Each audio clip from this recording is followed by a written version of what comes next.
드디어 돌아왔네요, 이모. 응, 서윤아. 이제 시작이야. 2025년 5월 인천국제공항 입국장 비즈니스석에서 내린 두 사람이 있었습니다. 한 명은 50대 중반으로 보이는 우아한 여성이었어요. 깔끔하게 올린 머리, 명품 브랜드의 수수한 정장, 그리고 세월이 흘렀지만 여전히 빛나는 눈빛. 그 옆엔 25세쯤 되어 보이는 젊은 여성이 함께 걸어오고 있었습니다. 지적이고 단정한 외모의 20대 여성이었죠. 공항 게이트를 통과하는 두 사람의 발걸음은 당당했습니다. 15년 만에 밟는 한국 땅이었지만 주저함이라고는 없었어요. 오히려 차가운 결의가 서려 있었습니다. 드디어 돌아왔네요, 이모. 젊은 여성이 나지막이 말했습니다. 목소리는 부드러웠지만 그 안에 담긴 감정은 결코 가볍지 않았어요. 응, 서윤아. 이제 시작이야. 50대 여성이 대답했습니다. 그녀의 눈빛이 공항 밖을 향해 있었어요. 저 너머 어딘가에 있을 사람들을 향한 눈빛이었습니다. 두 사람은 아무도 모르게 입국했습니다. 마중 나온 사람도 없었고 언론도 몰랐어요. 하지만 머지않아 이 두 사람의 귀국이 한국 의료계를 뒤흔들 거대한 폭풍의 시작이 될 줄은 아무도 예상하지 못했습니다.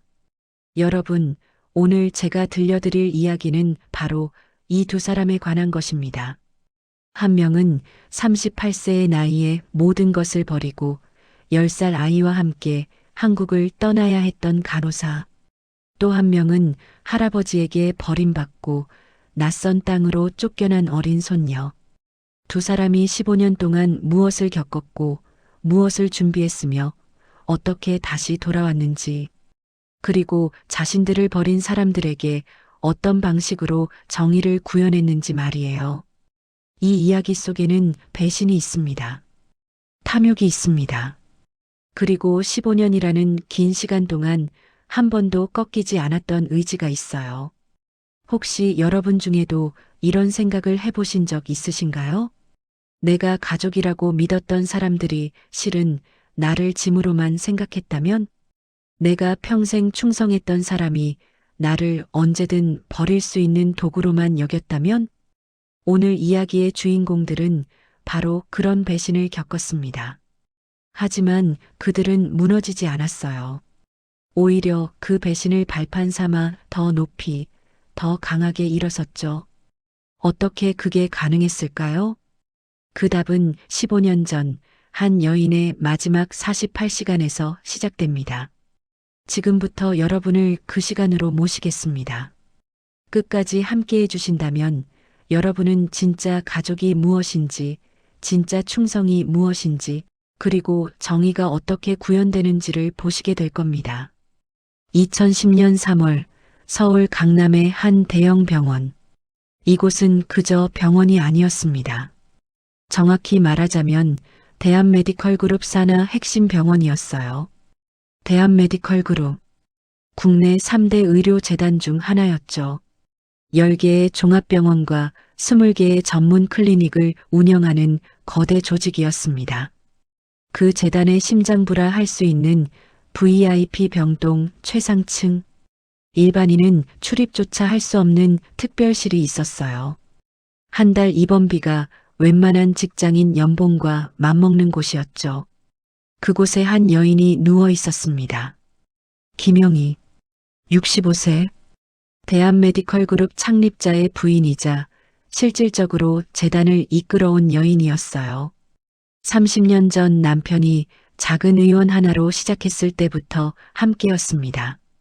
남편이 의료에만 집중할 수 있도록 경영을 도맡았고 재단이 오늘날의 규모로 성장하는 데 결정적 역할을 했죠.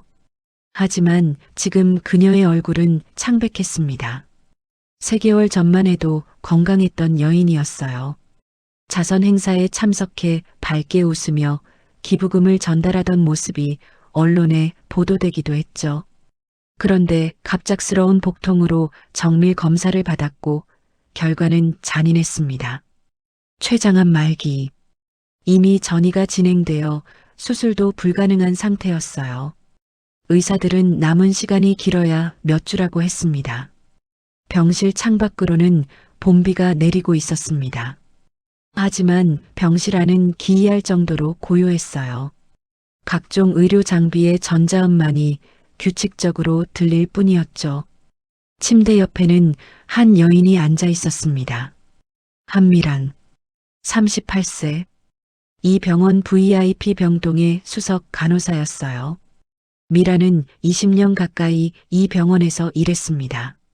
19세에 간호조무사로 시작해서 야간 간호학교를 다니며 정식 간호사 자격을 땄죠.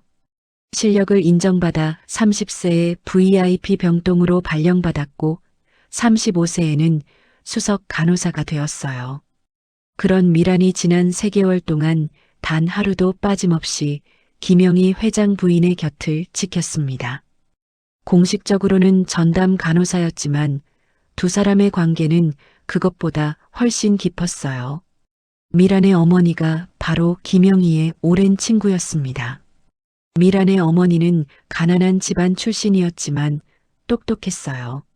장학금을 받아 대학까지 다녔고 그곳에서 재벌가 영희였던 김영희를 만났죠.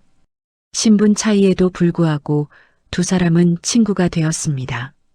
하지만 미란의 어머니는 대학 3학년 때 집안 사정으로 학업을 포기해야 했어요. 아버지의 사업 실패로 하루아침에 빚더미에 앉게 된 거죠. 어머니는 학교를 그만두고 공장에서 일하기 시작했습니다. 그 소식을 들은 김영희가 찾아왔어요. 그리고 학비를 대겠다고 했죠. 하지만 미란의 어머니는 거절했습니다. 자존심 때문이 아니었어요. 이미 너무 많은 빚이 있었고 가족을 부양해야 했거든요. 두 사람은 그렇게 헤어졌습니다. 세월이 흘러 미란이 태어났어요. 미란의 어머니는 공장 노동자로 일하며 딸을 키웠습니다. 가난했지만 미란에게만큼은 교육의 기회를 주고 싶었어요. 미란이 19세가 되던 해 어머니가 갑작스러운 병으로 쓰러졌습니다. 치료비가 필요했지만 돈이 없었어요. 미란은 병원 청소부로 일하며 어머니를 간병했죠. 그때 김영희가 나타났습니다. 어머니의 병문안을 온 김영희는 병상 옆에서 쪽잠을 자고 있는 19대 미란을 봤어요. 그리고 그 모습에서 젊은 시절 자신의 친구를 떠올렸습니다. 김영희는 미란의 어머니 치료비를 모두 부담했어요. 그리고 미란에게 제안을 했죠. 너 간호사 해볼 생각 없니? 미란은 고등학교도 간신히 졸업한 처지였습니다. 대학은 꿈도 꿀 수 없었어요. 하지만 김영희는 방법을 알려줬습니다. 낮에는 병원에서 간호조무사로 일하고 밤에는 간호학교를 다녀. 학비는 내가 대줄게. 대신 조건이 하나 있어. 김영희가 미란의 눈을 똑바로 바라보며 말했습니다. 절대로 포기하지 마. 무슨 일이 있어도 끝까지 해내. 내 엄마가 못다 이룬 꿈을 내가 이루는 거야. 미란은 눈물을 흘리며 고개를 끄덕였습니다. 그날부터 미란의 전쟁이 시작되었어요. 낮에는 병원에서 일했습니다. 침대 시트를 갈고 환자를 씻기고 온갖 굳은 일을 다 했어요. 저녁이 되면 야간 간호학교로 달려갔죠. 졸음을 참느라 뺨을 꼬집고 커피를 들이키며 공부했습니다. 4년이 그렇게 흘렀어요. 미라는 간호사 국가고시에 한 번에 합격했습니다. 그것도 상위 5% 안에 드는 성적으로요. 합격 통지서를 받던 날 미란이 가장 먼저 달려간 곳은 김영희의 사무실이었습니다. 사모님, 제가 해냈어요. 미란이 합격증을 내밀었어요. 김영희는 그날 처음으로 미란을 꼭 안아줬습니다. 잘했어, 우리 미란이. 정말 잘했어. 그날부터 미란에게 김영희는 단순한 후원자가 아니었습니다. 은인이었고 멘토였으며 때로는 어머니 같은 존재였어요. 미란은 김영희가 운영하는 병원에서 일했습니다. 실력을 인정받아 빠르게 승진했고 마침내 VIP 병동 수석 간호사가 되었죠. 그리고 김영희가 병에 걸렸을 때 미라는 당연히 그녀의 전담 간호사가 되었습니다. 하지만 지금 미란의 얼굴엔 슬픔보다 걱정이 더 짙었어요. 김영희가 걱정하는 건 자신의 죽음이 아니었습니다. 단 하나 손녀 서윤이만 걱정이었어요. 강서윤 10살. 김영희의 유일한 혈육이었습니다. 김영희에게는 딸이 하나 있었어요. 외동딸 강수진. 똑똑하고 아름다운 여성이었죠. 의대를 졸업하고 유학까지 다녀온 엘리트였습니다. 수진은 30세에 같은 의사와 결혼했어요. 남편은 착한 사람이었지만 집안이 평범했습니다. 김영희는 딸의 선택을 존중했죠. 재산이 아니라 사람을 보고 결혼했다는 게 오히려 자랑스러웠어요. 결혼 2년 만에 서윤이가 태어났습니다. 김영희는 손녀를 무척 사랑했어요. 수진 부부도 행복했죠. 하지만 비극은 갑자기 찾아왔습니다. 서윤이가 5살 되던 해 수진과 남편이 함께 학회 참석차 제주도에 갔어요. 돌아오는 길에 렌터카 사고가 났습니다. 빗길에 차가 미끄러져 절벽 아래로 떨어진 거죠. 두 사람 모두 즉사였습니다. 5살 서윤이는 하루아침에 고아가 되었어요. 김영희가 서윤을 맡아 키우기 시작했습니다. 남편인 강 회장은 이미 70세가 넘어 재단 경영에서 반쯤 물러난 상태였어요. 실질적으로 서윤을 키운 건 김영희였죠. 서윤은 특별한 아이였습니다. 천재적인 기억력을 가지고 있었어요. 한 번 본 것은 절대 잊지 않았죠. 숫자에 특히 강했습니다. 7살에 구구단을 넘어 세제곱근까지 암산으로 계산했어요. 언어도 뛰어났죠. 한국어, 영어는 물론이고 할머니가 들려주는 이야기를 듣고 중국어 단어까지 외웠습니다. 김영희는 서윤의 재능을 알아봤어요. 이 아이는 언젠가 재단을 이끌 인재가 될 거라고 확신했죠. 하지만 문제가 하나 있었습니다. 바로 강 회장의 재혼이었어요. 강 회장은 딸을 잃은 충격에서 벗어나지 못하고 있었습니다. 그리고 그 시기에 한 여자가 나타났어요. 윤지영. 당시 35세. 그녀는 강남의 한 성형외과에서 일하는 간호사였습니다. 정확히는 수술실 간호사였죠. 외모가 뛰어났어요. 성형을 여러 번 했다는 소문도 있었지만 어쨌든 화려한 미모를 가지고 있었습니다. 윤지영이 강 회장을 처음 만난 건 병원에서였어요. 강 회장이 정기 건강검진을 받으러 왔을 때였죠. 윤지영은 VIP 고객 담당이었습니다.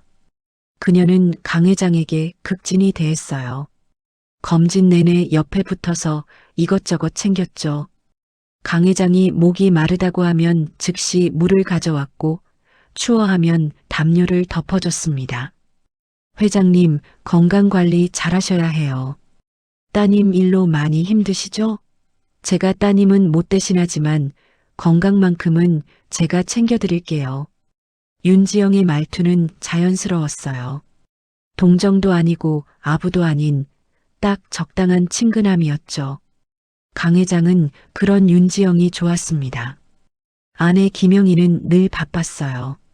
재단 경영 때문에 늘 서류를 보거나 회의를 하고 있었죠. 강 회장과 대화할 시간이 별로 없었습니다. 하지만 윤지영은 달랐어요. 강 회장의 말을 끝까지 들어줬습니다. 공감해주고 위로해줬죠. 강 회장은 점점 윤지영에게 의지하기 시작했습니다. 김영희는 그 사실을 알았어요. 하지만 처음에는 대수롭지 않게 생각했죠. 남편이 힘든 시기에 누군가에게 위로받는 거라고 여겼습니다. 하지만 윤지영의 목적은 따로 있었어요. 그녀는 철저히 계산된 행동을 했습니다. 강 회장을 만날 때마다 조금씩 더 가까워졌어요. 처음에는 검진 때만 봤지만 나중에는 병원 밖에서도 만나기 시작했죠. 회장님, 요즘 식사 제대로 하세요? 제가 맛있는 음식점 하나 알아요. 같이 가실래요? 윤지영은 강 회장을 서서히 자기 쪽으로 끌어당겼습니다. 그리고 마침내 결정적인 순간이 왔어요. 수진이 사망한 지 2년 후 강 회장이 김영희에게 말했습니다. 당신, 나 이혼하고 싶소. 김영희는 처음에 귀를 의심했어요. 뭐라고요? 나이 들어서 혼자 사는 게 외로워. 새 출발을 하고 싶소. 강 회장의 목소리는 담담했습니다. 40년을 함께 산 아내에게 이혼을 요구하는 목소리가 너무나 차가웠어요. 김영희는 그제야 깨달았습니다. 남편이 이미 다른 여자에게 마음을 빼앗겼다는 것을요. 그 여자가 누구요? 윤지영이라는 사람이요. 착하고 좋은 사람이요. 강 회장은 거리낌 없이 대답했습니다. 김영희는 웃었어요. 쓸쓸하게. 35세 여자가 70세 남자한테 반한 게 사랑이라고 생각하세요? 그건 당신이 판단할 일이 아니오. 강 회장의 목소리가 차가워졌습니다. 김영희는 더 이상 말하지 않았어요. 남편은 이미 결심한 게 분명했죠. 결국 두 사람은 이혼했습니다. 2009년 가을이었어요. 재산 분할은 깔끔했습니다. 김영희는 재단 지분의 40%를 가져갔어요. 강 회장이 60%를 가졌죠. 두 사람 모두 재단 이사로 남기로 했습니다. 하지만 김영희는 한 가지를 확실히 했어요. 서윤이는 제가 키웁니다. 강 회장은 쉽게 동의했습니다. 새 출발을 하는데 10살 손녀가 부담스러웠던 거죠. 이혼 3개월 후 강 회장은 윤지영과 재혼했습니다. 그리고 그로부터 다시 3개월 후 김영희가 암 진단을 받았어요. 지금 병상에 누워있는 김영희의 얼굴에는 후회가 역력했습니다. 후회는 자신의 병 때문이 아니었어요. 서윤의 미래 때문이었죠. 미라는 김영희의 손을 잡고 있었습니다. 그 손이 점점 차가워지고 있었어요. 미라나. 김영희가 힘겹게 입을 열었습니다. 네, 사모님. 서윤이. 그 아이를. 김영희의 목소리가 떨렸어요. 미라는 알고 있었습니다. 김영희가 무엇을 걱정하는지. 강 회장은 새 아내 윤지영에게 완전히 빠져 있었어요. 윤지영이 원하는 건 뭐든 들어줬죠. 윤지영은 이미 재단 이사 자리까지 꿰찬 상태였습니다. 김영희가 죽으면 서윤은 혼자가 됩니다. 할머니도 엄마도 아빠도 없는 아이. 명목상으론 할아버지가 있지만 강 회장이 서윤을 제대로 돌볼 리 없었어요.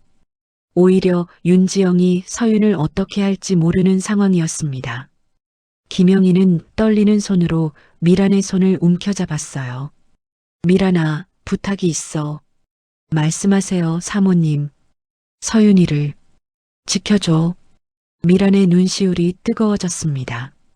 내가 죽으면 저 사람들이 서윤이한테 어떻게 할지 몰라.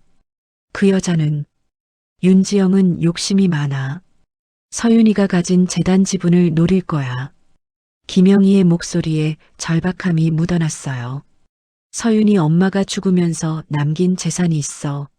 나한테 상속된 거지. 그게 다 서윤이 몫이야. 그런데 그 여자가 가만히 있을 리 없어. 미라는 고개를 끄덕였습니다. 그래서 미라나, 내가 부탁이야. 김영희가 베개 밑을 더듬었어요. 그리고 작은 봉투 하나를 꺼냈습니다. 두꺼운 갈색 봉투였어요. 이걸 받아. 미란이 봉투를 받았습니다. 생각보다 묵직했어요. 이 안에는 중요한 서류들이 들어있어. 내가 남편 몰래 해외에 만들어둔 것들이야. 미란의 눈이 커졌습니다. 사모님, 오래전부터 준비했어. 남편이 변하는 걸 느꼈거든. 그래서 만약을 대비했지. 김영희가 힘겹게 숨을 몰아쉬었습니다. 이 봉투는 절대로 열지 마. 서윤이가 25살이 될 때까지는. 25살이요? 그래. 그때까지는 절대 안 돼. 서윤이가 스스로 판단할 수 있는 나이가 되어야 해. 김영희의 눈에서 눈물이 흘러내렸어요. 미란아, 서윤이를 부탁해. 그 아이를 지켜줘. 엄마처럼 지켜줘. 미라는 더 이상 참을 수 없었습니다. 눈물이 쏟아졌어요.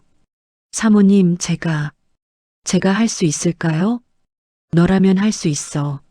넌 어머니처럼 강한 사람이야. 김영희가 미란의 뺨을 어루만졌습니다. 약속해줘. 무슨 일이 있어도 서윤이 곁을 떠나지 않겠다고. 미라는 울면서 고개를 끄덕였습니다. 약속할게요, 사모님. 제 목숨 다해서 서윤이를 지킬게요. 김영희의 얼굴에 희미한 미소가 번졌어요. 고마워, 미란아. 정말 고마워. 김영희의 손에서 힘이 빠졌습니다. 그날 밤 김영희는 조용히 숨을 거뒀어요. 향년 65세, 대한메디컬 그룹의 실질적 창립자이자 한 소녀의 유일한 후원자이며 미란에게는 은인이었던 여인의 마지막이었습니다. 미란은 김영희의 손을 놓지 못한 채 한참을 울었어요. 그리고 품속의 봉투를 꼭 안았습니다. 창밖에서는 봄비가 계속 내리고 있었습니다. 하지만 미란은 몰랐어요. 이 봄비가 그치고 나면 더 큰 폭풍이 몰려올 거라는 것을요. 장례식은 성대하게 치러졌습니다. 서울 시내 최대 규모의 장례식장이 조문객들로 가득 찼어요. 의료계 인사들은 물론이고 재계, 정계에서도 많은 사람들이 찾아왔습니다. 김영희의 영향력이 얼마나 컸는지를 보여주는 광경이었죠. 하지만 미란의 눈에는 한 가지가 유독 눈에 띄었습니다. 상주 자리에 앉아있는 강 회장의 표정이었어요. 강 회장은 검은 상복을 입고 조문객들을 맞이하고 있었습니다. 하지만 그 얼굴에서 슬픔은 찾아볼 수 없었어요. 오히려 피곤하고 귀찮다는 표정이었죠. 40년을 함께 산 아내가 죽었는데도 말입니다. 그 옆에는 윤지영이 앉아 있었어요. 검은 원피스를 입은 윤지영은 겉으로는 슬픈 척했습니다. 하지만 미라는 알 수 있었어요. 그 여자의 눈에는 슬픔 대신 계산이 가득했다는 것을요. 윤지영의 시선이 가끔씩 장례식장 한쪽을 향했습니다. 거기에는 10살 서윤이 작은 의자에 앉아 있었어요. 서윤은 검은 상복을 입고 고개를 숙인 채 앉아 있었습니다. 아무 말도 하지 않았어요. 할머니가 돌아가셨다는 사실을 아직 받아들이지 못한 것 같았죠. 미라는 서윤의 옆에서 있었습니다. 공식적으로는 간호사였지만 지금은 서윤의 유일한 보호자처럼 아이 곁을 지키고 있었어요. 서윤아, 물 마실래? 미란이 조심스럽게 물었습니다. 서윤은 고개를 저었어요. 말이 없었습니다. 할머니가 돌아가신 후 서윤은 거의 말을 하지 않았어요. 미란의 가슴이 찢어지는 것 같았습니다. 5살의 부모를 잃고 이제 10살의 할머니마저 잃은 아이. 세상에 혼자 남겨진 아이를 보는 게 너무 고통스러웠어요. 장례식이 끝나고 발인이 시작되었습니다. 김영희는 수진 부부가 묻힌 가족 묘지에 안장되었어요. 딸과 사위 곁에 묻힌 거죠. 묘지에서 돌아온 후 강 회장은 곧장 서재로 들어가 버렸습니다. 장례식에 지쳤다는 표정이었어요. 그날 저녁 대한메디컬 그룹 회장 사저에서 이상한 분위기가 흘렀습니다. 사저는 강남 한복판에 있는 대저택이었어요.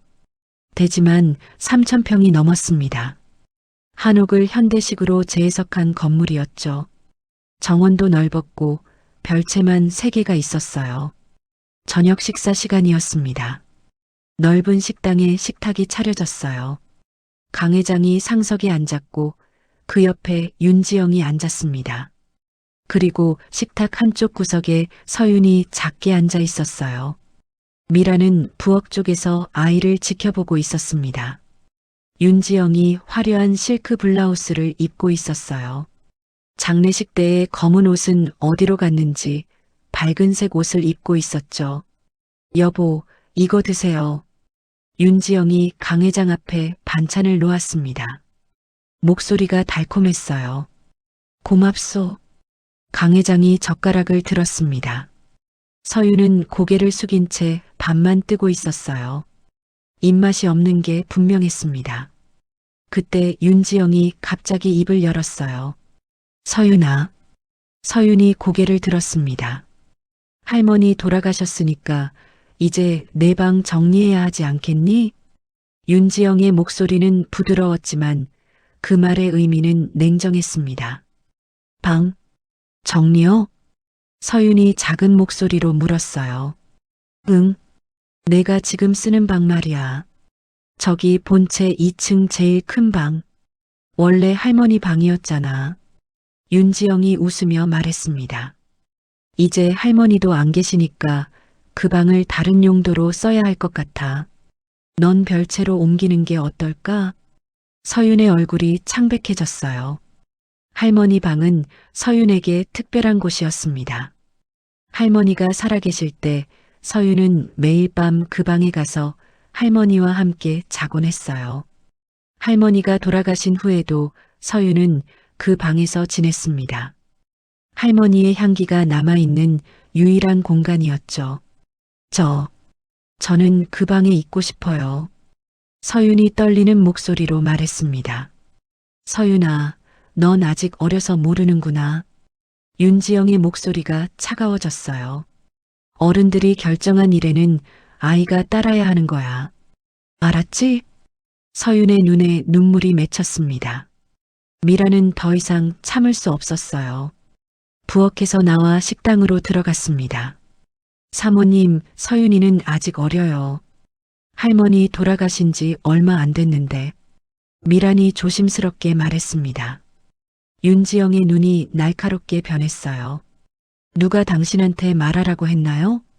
하지만 아이가 힘들어 하잖아요. 간호사가 집안일에 왜 참견이에요? 당신은 환자 돌보는 일이나 하세요. 윤지영의 목소리가 싸늘해졌습니다. 미라는 이를 악물었어요. 하지만 지금 여기서 대들 수는 없었습니다. 서윤을 지키려면 참아야 했어요. 죄송합니다. 미란이 고개를 숙였습니다. 됐어요. 이제 나가세요. 가족끼리 식사 중이니까. 윤지영이 손을 흔들었어요. 마치 귀찮은 벌레를 쫓는 것처럼요. 미라는 물러날 수밖에 없었습니다. 다음 날 아침 더 심각한 일이 벌어졌습니다. 서윤이 학교에서 돌아왔을 때였어요. 아이는 현관문을 열고 집에 들어섰습니다. 다녀왔습니다. 서윤이 작은 목소리로 말했습니다. 하지만 대답이 없었어요. 집안이 이상하게 조용했습니다. 서윤은 신발을 벗고 거실로 들어갔어요. 그리고 멈췄습니다. 거실 소파에 윤지영이 앉아 있었습니다. 그리고 그 옆에는 낯선 남자 한 명이 함께 있었어요. 20대 후반으로 보이는 남자였습니다. 키가 크고 잘생겼지만 어딘가 경박한 인상이었어요. 어머, 서윤이 왔네. 이리 와봐. 윤지영이 손짓했습니다. 서윤이 조심스럽게 다가갔어요. 인사해. 이분은 태민 오빠야. 내 조카야. 윤지영이 옆에 남자를 가리켰습니다. 윤태민, 28세. 윤지영의 친오빠 아들이었어요. 태민은 서윤을 위아래로 훑어봤습니다. 그리고 피식 웃었어요. 안녕, 꼬마. 나 윤태민이야. 태민이 건성으로 인사했습니다. 서윤은 어색하게 고개를 숙였어요. 이제부터 태민이가 이 집에서 같이 살 거야. 윤지영이 말했습니다. 태민이는 미국에서 MBA 공부하고 막 돌아왔어. 아주 똑똑한 사람이야. 앞으로 할아버지 회사 일도 도울 거고.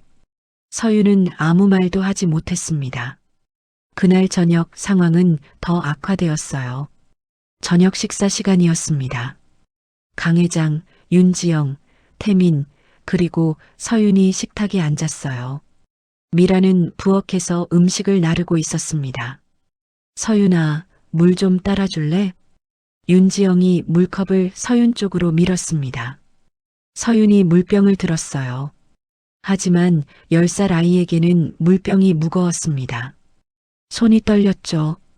그때였습니다. 서윤의 손에서 물병이 미끄러졌어요. 물병이 테이블 위로 쏟아졌습니다. 와르르.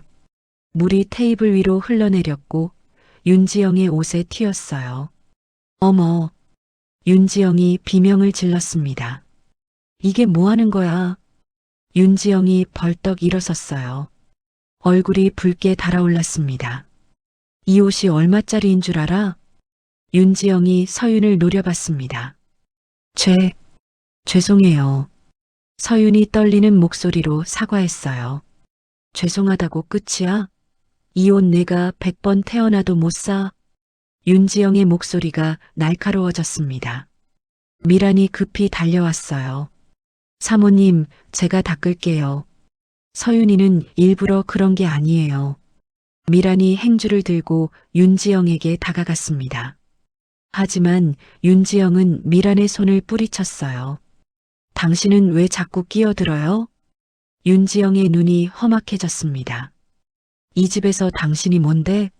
간호사 주제에 감히 집안일에 참견해? 하지만 서윤이는 닥쳐요. 윤지영의 손바닥이 번개처럼 날아왔습니다. 짝! 둔탁한 소리와 함께 미란의 뺨이 옆으로 돌아갔어요. 윤지영이 미란의 뺨을 때린 겁니다. 식탁이 순간 얼어붙었습니다. 미란은 뺨을 감싸쥐었어요.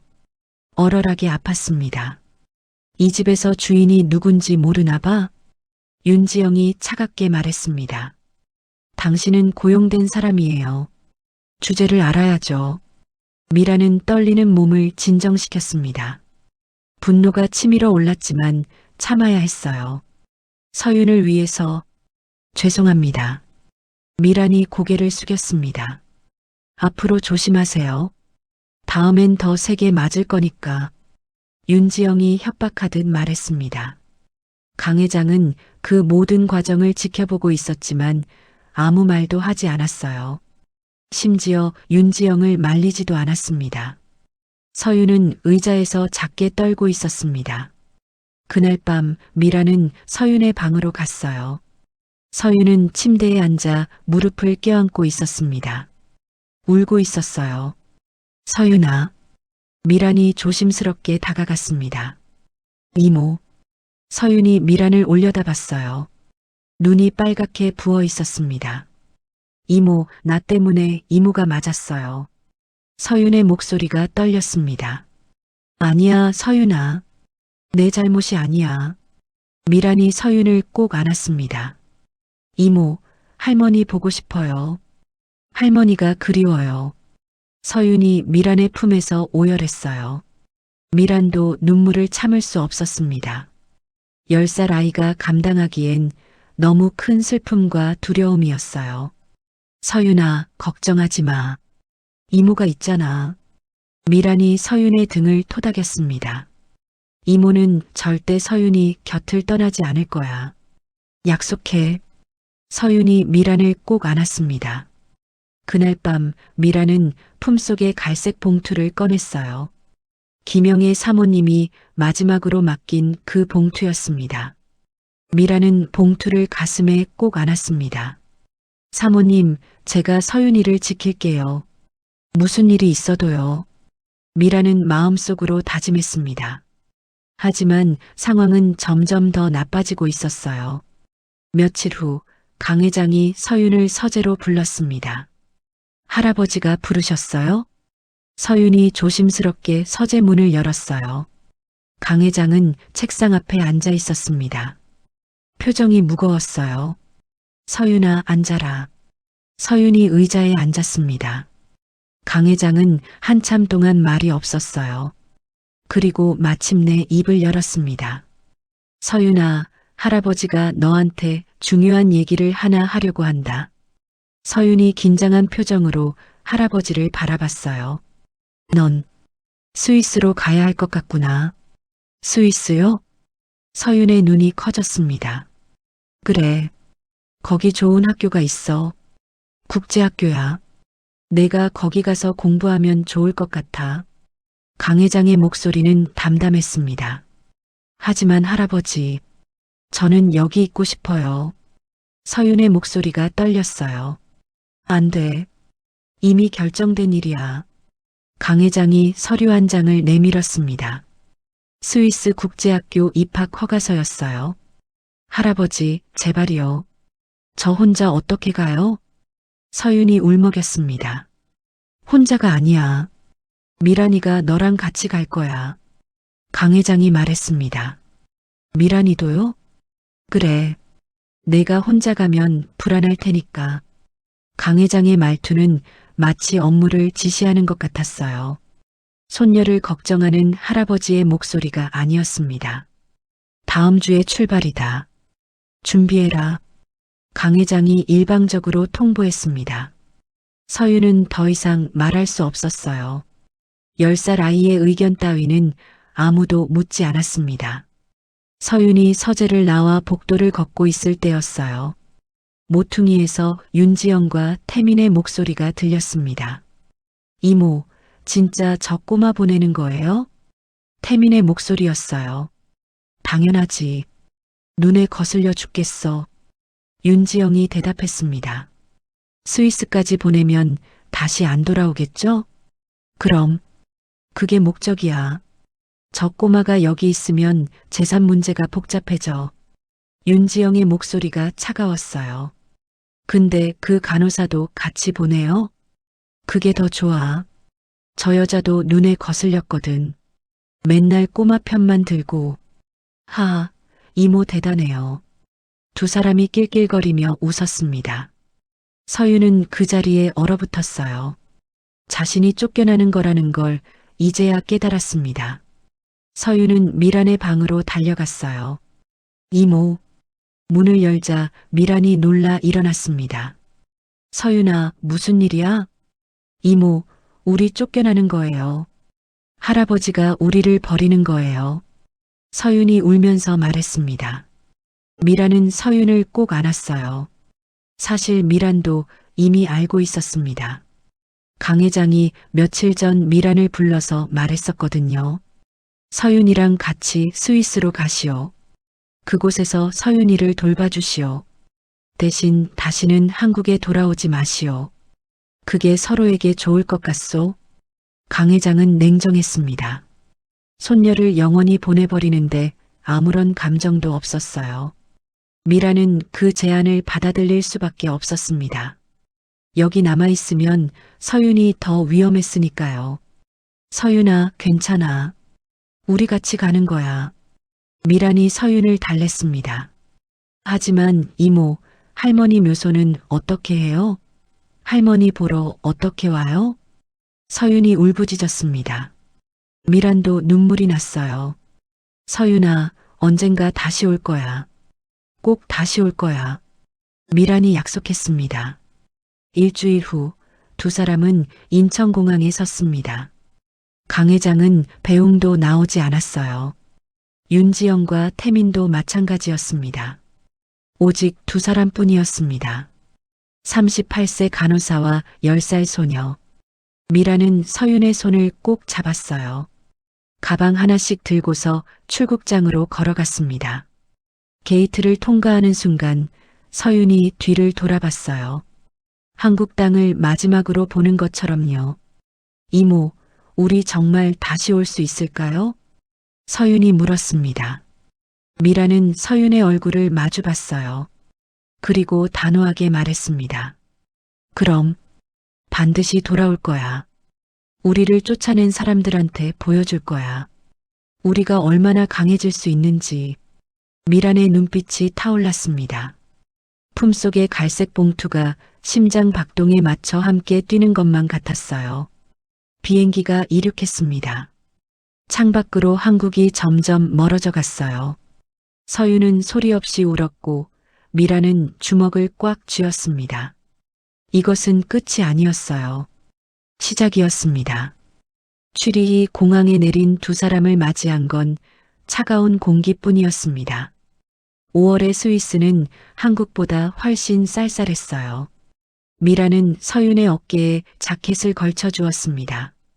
이모, 추워요. 서윤이 떨리는 목소리로 말했어요. 조금만 참아. 곧 따뜻한 데 갈 거야. 미란이 서윤을 안심시켰습니다. 하지만 미란의 마음은 불안했어요.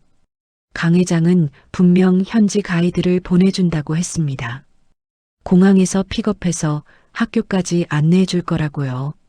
미라는 출구를 나와 주변을 살폈습니다. 이름이 적힌 팻말을 든 사람들이 여럿 있었지만 그 어디에도 서윤의 이름은 없었어요. 30분이 지나고 1시간이 지났습니다. 아무도 오지 않았어요. 미라는 품속에서 서류를 꺼냈습니다. 강 회장의 비서가 건네준 서류였어요. 스위스 체류에 필요한 정보가 적혀 있다고 했죠. 서류를 펼쳐보니 학교 주소는 있었습니다. 하지만 숙소 정보가 없었어요. 연락처도 가이드 이름도 아무것도 없었습니다. 미란의 얼굴이 창백해졌어요. 이건 처음부터 우리를 버릴 작정이었구나. 미라는 깨달았습니다. 윤지영이 손을 쓴 거예요. 가이드고 뭐고 처음부터 보낼 생각이 없었던 겁니다. 이모, 어떡해요? 서윤이 불안한 눈으로 미란을 올려다봤습니다. 미란은 서윤의 머리를 쓰다듬었어요. 괜찮아, 서윤아. 이모가 다 알아볼게. 미란은 공항 안내 데스크로 갔습니다. 더듬거리는 영어로 물었어요. 실례합니다. 혹시 한국에서 온 사람을 픽업하러 온 사람 없나요? 어떤 분을 찾으시는데요? 강서윤이라는 학생이요. 안내원이 컴퓨터를 확인했습니다. 그리고 고개를 저었어요. 죄송하지만 그런 기록이 없네요. 미란의 심장이 쿵 내려앉았습니다. 두 사람은 공항을 나와 택시를 탔어요. 서류에 적힌 학교 주소를 보여줬습니다. 택시가 취리히 외곽으로 달렸어요. 1시간쯤 지나자 아름다운 호수가 보이는 작은 마을에 도착했습니다. 여기에요. 택시 기사가 한 건물 앞에 차를 세웠어요. 미라는 택시비를 내고 내렸습니다. 가진 돈이 그리 많지 않았어요. 강 회장이 준 돈은 비행기 표값과 한 달 생활비 정도였습니다. 건물 앞에는 인터내셔널 어카데미 지리치라는 간판이 붙어 있었어요. 서윤이 다닐 국제학교였습니다. 미라는 서윤의 손을 잡고 건물 안으로 들어갔어요. 접수처에 젊은 여직원이 앉아 있었습니다. 안녕하세요.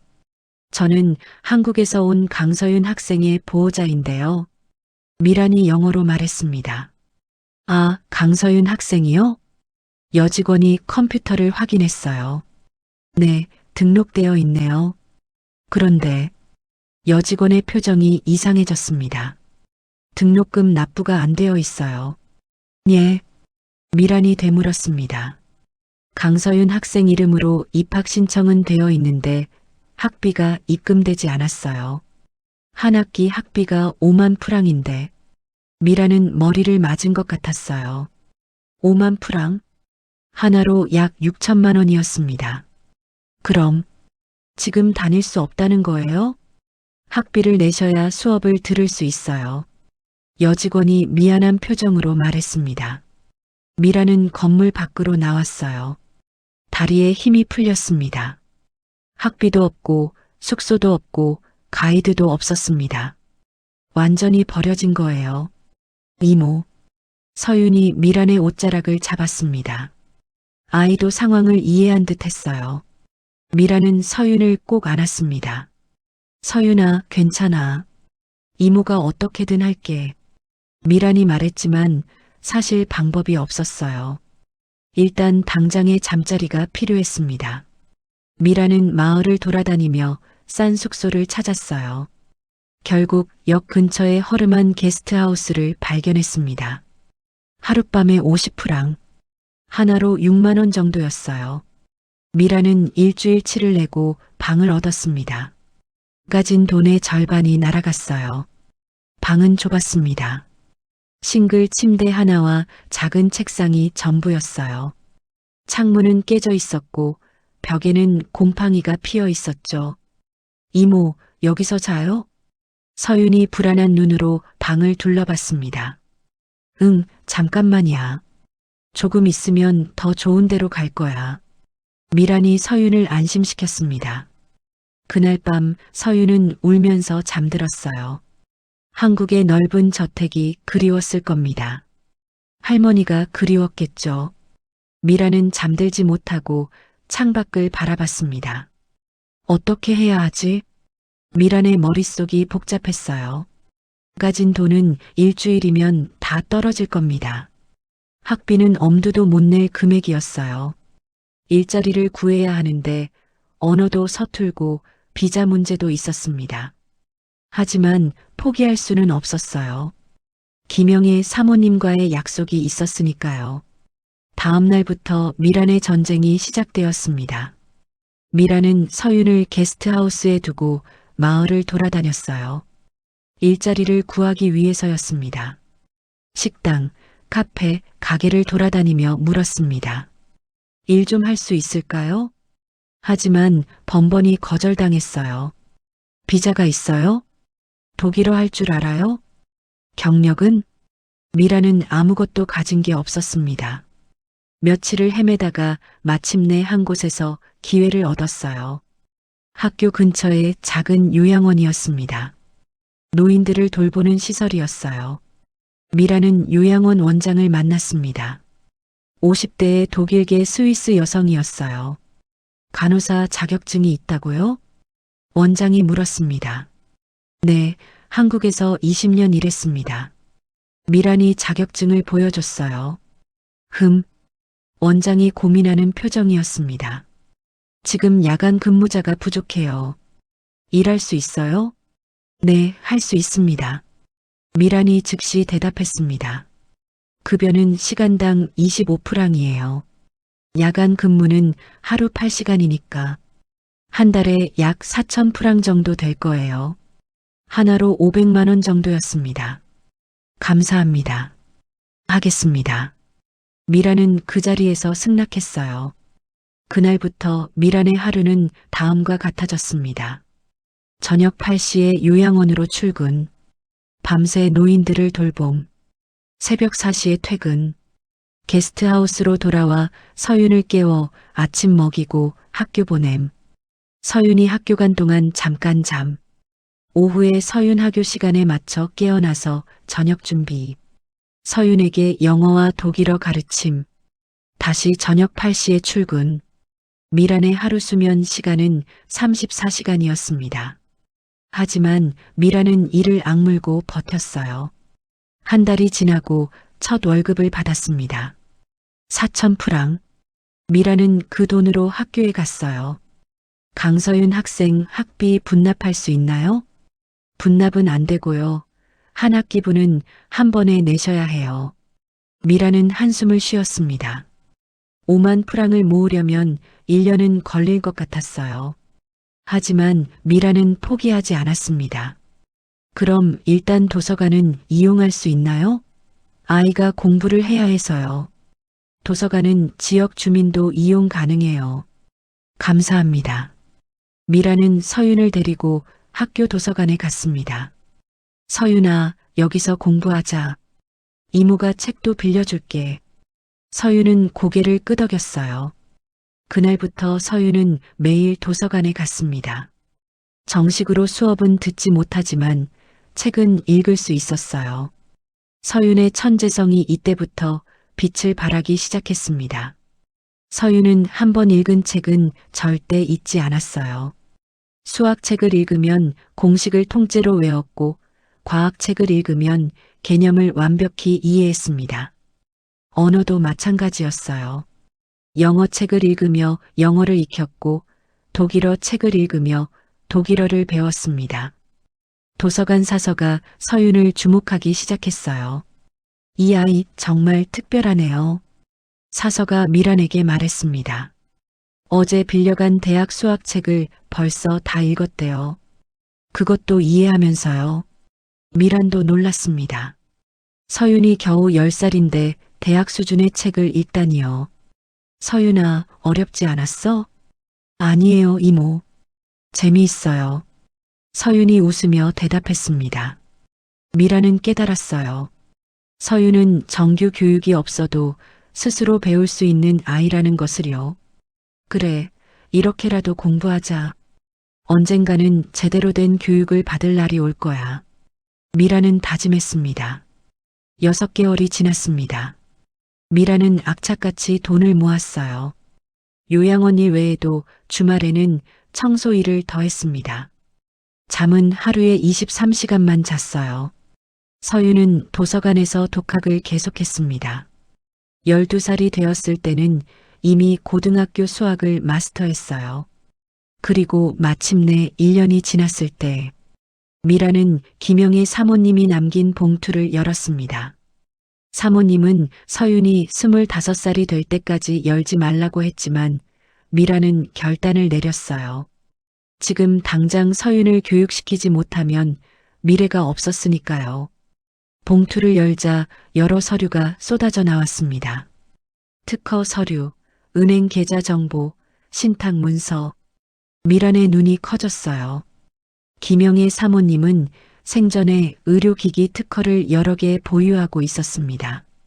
그 특허들을 해외 제약회사에 라이센스로 주고 로열티를 받고 있었죠.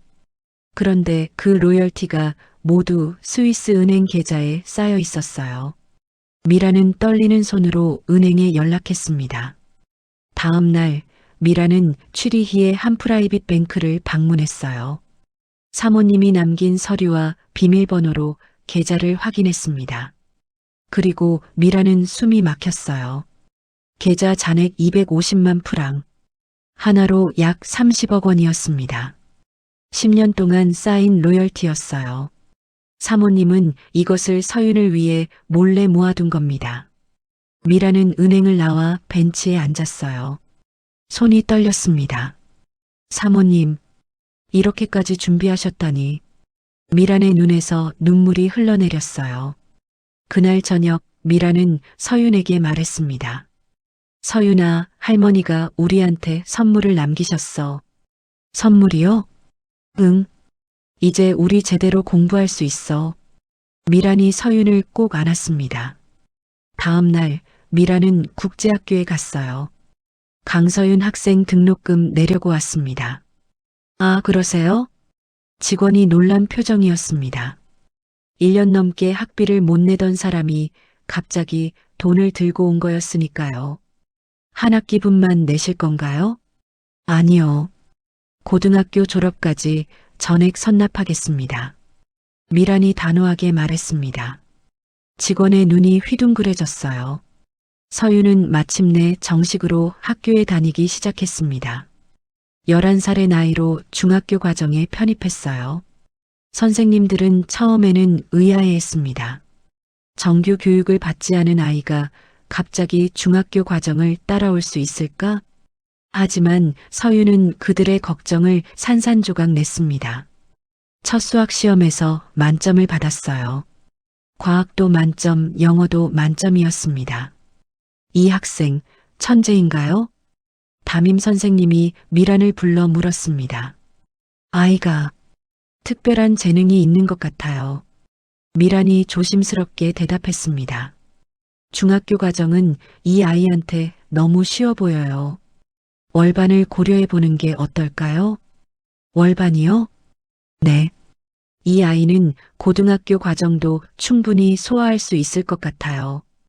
1년 후 12살의 서윤은 고등학교로 월반했습니다.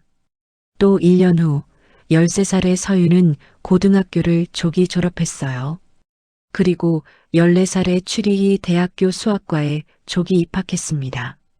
스위스 언론이 서윤을 주목하기 시작했어요. 한국에서 온 천재 소녀, 14세에 명문대 입학. 하지만 미라는 언론 노출을 최소화했습니다. 한국에 알려지면 안 됐으니까요. 서윤은 대학에서도 두각을 나타냈어요. 17세에 수학 학사를 마쳤고 19세에 석사를 땄습니다. 그리고 20세에 의대에 진학했어요. 이모, 저 의사가 되고 싶어요. 서윤이 말했습니다. 의사요? 네. 할머니처럼 사람들을 돕고 싶어요. 그리고 할머니가 만드셨던 재단을 이어가고 싶어요. 서윤의 눈빛이 진지했습니다. 미라는 서윤을 꼭 안았어요.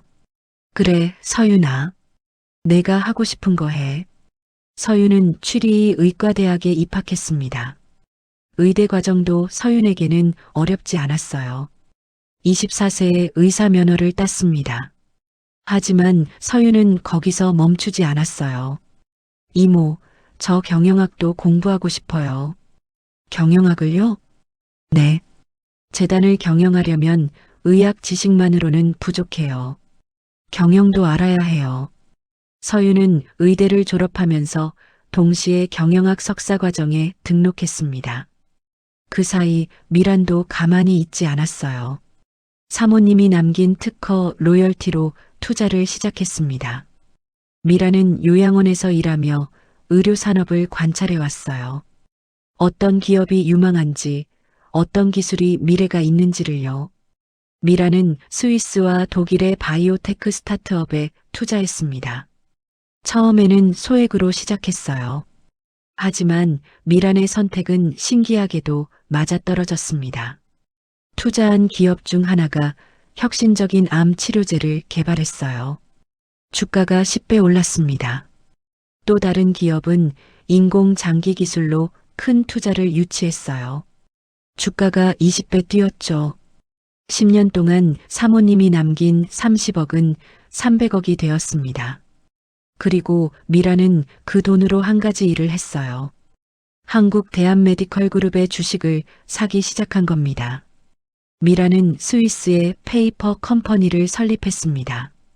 그리고 그 회사 이름으로 조금씩, 아주 조금씩 대한메디컬 그룹의 주식을 매집했어요.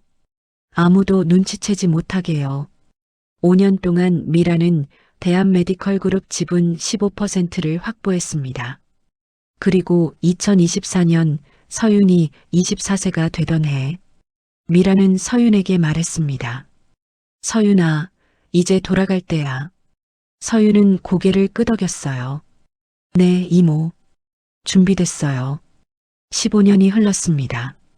10살 소녀는 이제 25살의 의사이자 경영학 석사가 되어 있었어요.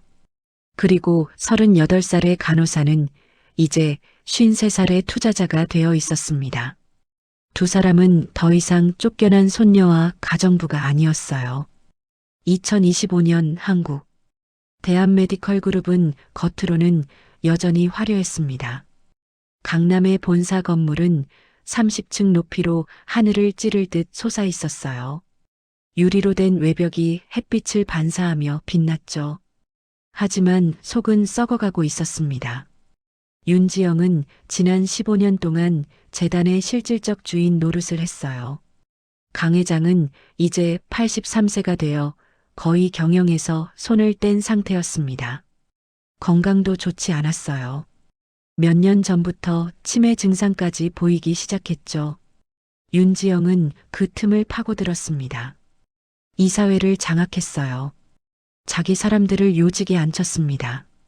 그리고 재단의 돈을 마음대로 쓰기 시작했죠. 명품 쇼핑, 해외여행, 고급 자동차. 윤지영의 사치는 끝이 없었습니다. 회장님, 이번 달법인 카드 사용 내역인데요. 재무 담당 이사가 조심스럽게 보고했습니다. 3억이 넘습니다. 3억이 어때서? 윤지영이 눈을 흘겼어요. 하지만 이건 개인 용도로. 내가 이사장인데 내가 쓰면 안 돼요? 윤지영의 목소리가 날카로워졌습니다. 재무이사는 더 이상 말하지 못했어요. 윤지영은 2020년부터 공식적으로 대한메디컬 그룹의 이사장이 되었습니다. 강 회장이 고령을 이유로 물러나면서 그 자리를 윤지영에게 넘긴 거죠. 하지만 윤지영에게는 경영 능력이 없었어요. 의료 지식도 없고 재단 운영 경험도 없었습니다. 그저 돈을 쓸 줄만 알았죠. 더 큰 문제는 윤태민이었습니다. 태민은 지난 15년 동안 재단에서 부사장이라는 직함을 달고 있었어요. 하지만 그는 일은 하지 않았습니다. 대신 재단의 돈으로 도박을 했죠. 마카오, 라스베이거스, 싱가포르. 태민은 전 세계 카지노를 돌아다니며 돈을 날렸어요. 한 번에 수억씩 잃는 것도 예사였습니다. 이모, 이번에 좀 밀린 게 있어요. 태민이 윤지영에게 전화를 걸었습니다. 또, 얼마나? 10억 정도요. 10억? 윤지영의 목소리가 높아졌어요. 이모, 이번에만 도와주세요. 다음엔 정말 안 그럴게요. 태민은 매번 같은 말을 했습니다. 윤지영은 한숨을 쉬었어요. 하지만 결국 돈을 줬습니다. 태민은 자기 친오빠의 아들이었으니까요. 재단의 자금은 이렇게 줄줄이 새어나갔습니다. 5년 전부터는 병원 적자가 시작되었어요. 의료진 사기는 떨어졌고 환자들은 점점 다른 병원으로 옮겨갔습니다. 서비스 질이 떨어졌거든요. 윤지영은 의료진 월급을 깎았어요. 그 돈으로 자기 사치를 채웠죠.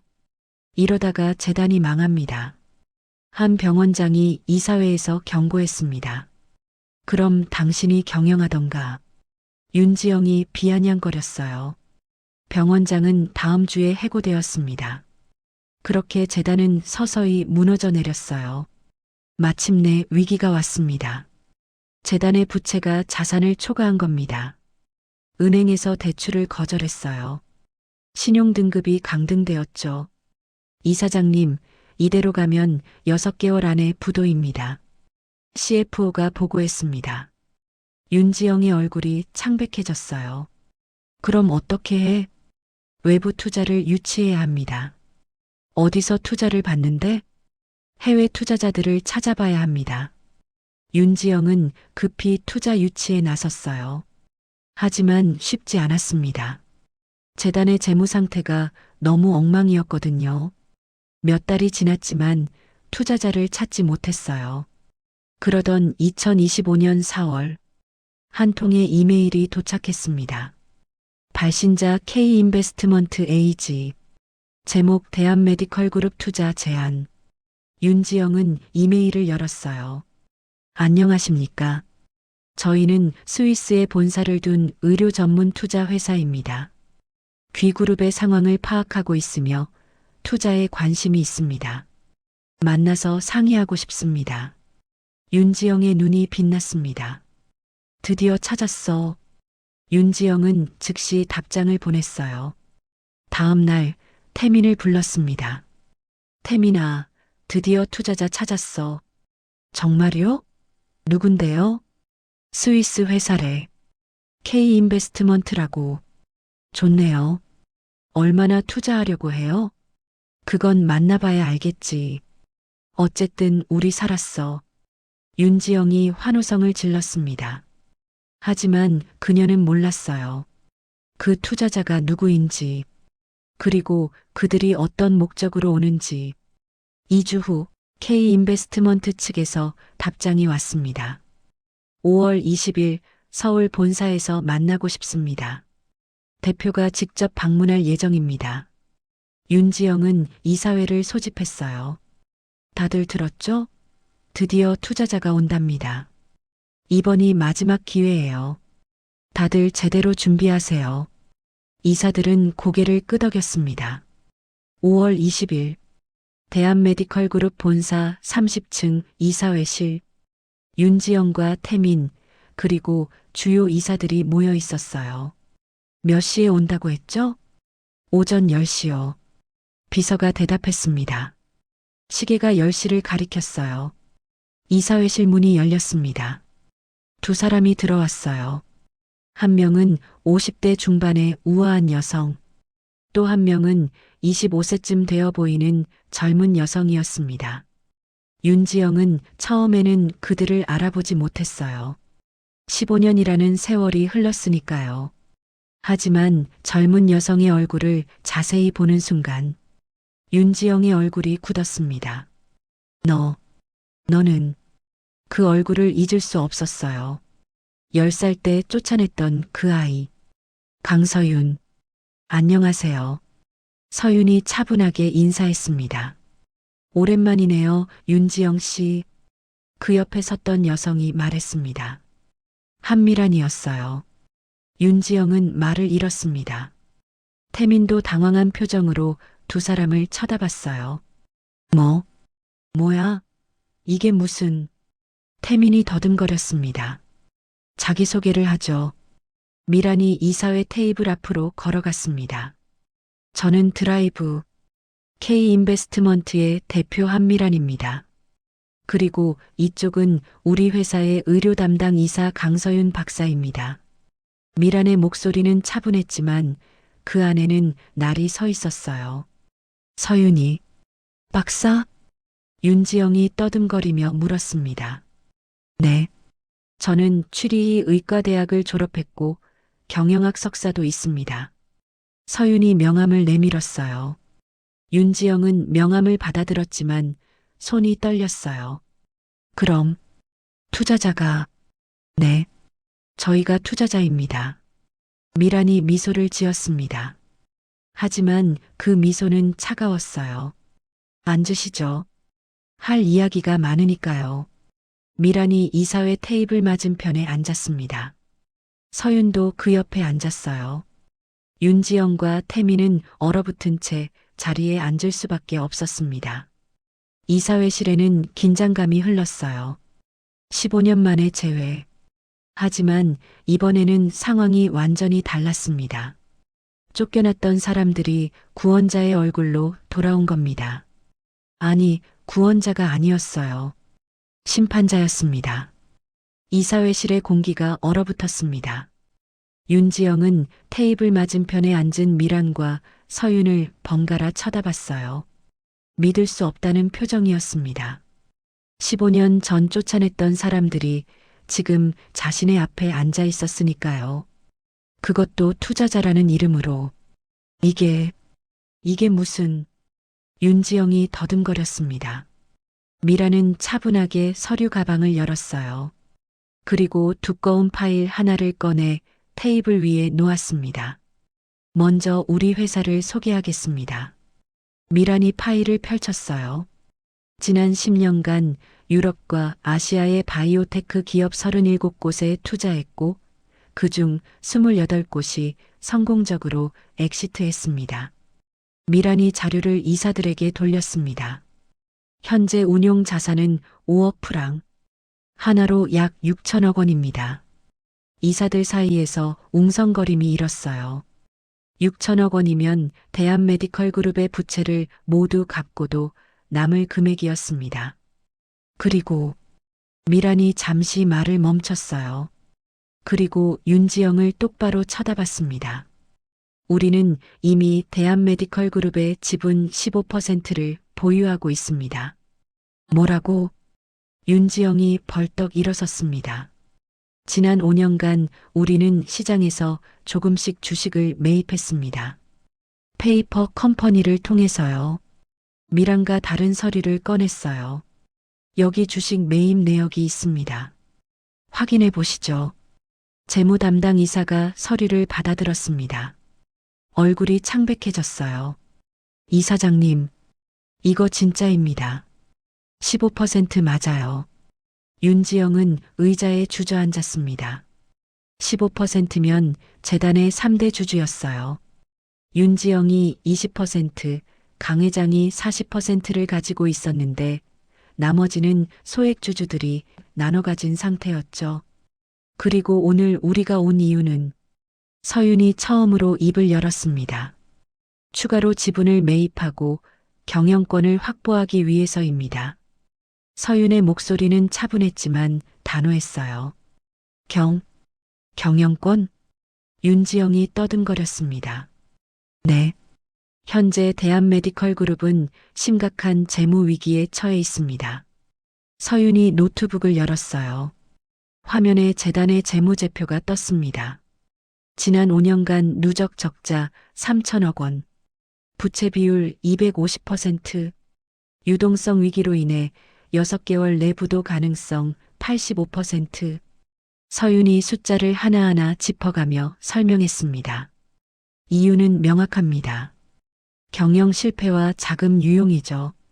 윤지영의 얼굴이 붉어졌어요. 당신이 뭘 안다고. 저는 의료 경영 전문가입니다. 추리히 의대를 졸업했고 경영학 석사도 있습니다. 그리고 지난 3년간 유럽 5개 병원의 구조조정을 성공시켰습니다. 서윤이 자신의 이력서를 내밀었어요. 이사들이 이력서를 돌려봤습니다. 눈이 커졌어요. 추리히 의대 수석 졸업, 24세의 의사 면허, 경영학 석사. 한 이사가 중얼거렸습니다. 그리고 이분은 서윤이 미란을 가리켰습니다. 한미란 이사장님은 저희 회사의 대표이시자 지난 10년간 의료 투자 분야에서 연평균 25%의 수익률을 기록하신 베테랑 투자자입니다. 미란이 자신의 포트폴리오를 펼쳤어요. 이사들은 할 말을 잃었습니다. 서류상으로는 흠잡을 데 없는 전문가들이었으니까요. 그래서 미란과 본론으로 들어갔습니다. 우리의 제안은 이렇습니다. 미란이 새 서류를 꺼냈어요. 우리가 3천억 원을 투자합니다. 그 대가로 경영권을 넘겨받습니다. 경영권을 넘기라고? 윤지영이 소리쳤습니다. 네.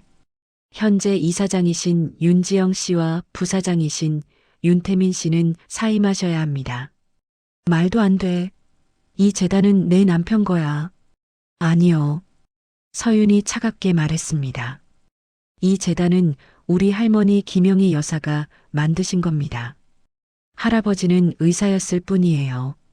재단을 키운 건 할머니셨죠. 윤지영은 말문이 막혔어요. 사실이었으니까요. 그리고 미란과 또 다른 서류를 꺼냈습니다. 이건 지난 10년간 윤지영 이사장님과 윤태민 부사장님의 법인 카드 사용 내역입니다. 서류가 이사들에게 돌아갔어요. 이사들의 얼굴이 일그러졌습니다. 이게 한 달에 3억? 명품 쇼핑에 2억? 해외여행에 5억? 이건 개인 용도잖아요. 이사들이 웅성거렸습니다. 그리고 이건 서윤이 다음 서류를 꺼냈어요. 윤태민 부사장님의 도박 빚 내역입니다. 태민의 얼굴이 하얗게 질렸습니다. 지난 5년간 카지노에서 잃은 금액이 총 150억 원. 그 돈은 모두 재단 자금에서 빠져나갔습니다. 이건 어떻게... 태민이 떠듬거렸어요. 우리는 5년간 조사했습니다. 모든 증거를 확보했습니다. 미란의 목소리가 차가웠어요. 횡령, 배임, 업무상 배임, 형법상 처벌 대상입니다. 윤지영은 의자에서 미끄러질 듯 앉아 있었습니다. 그래서 우리의 최종 제안은 이겁니다. 미란과 마지막 서류를 내밀었어요.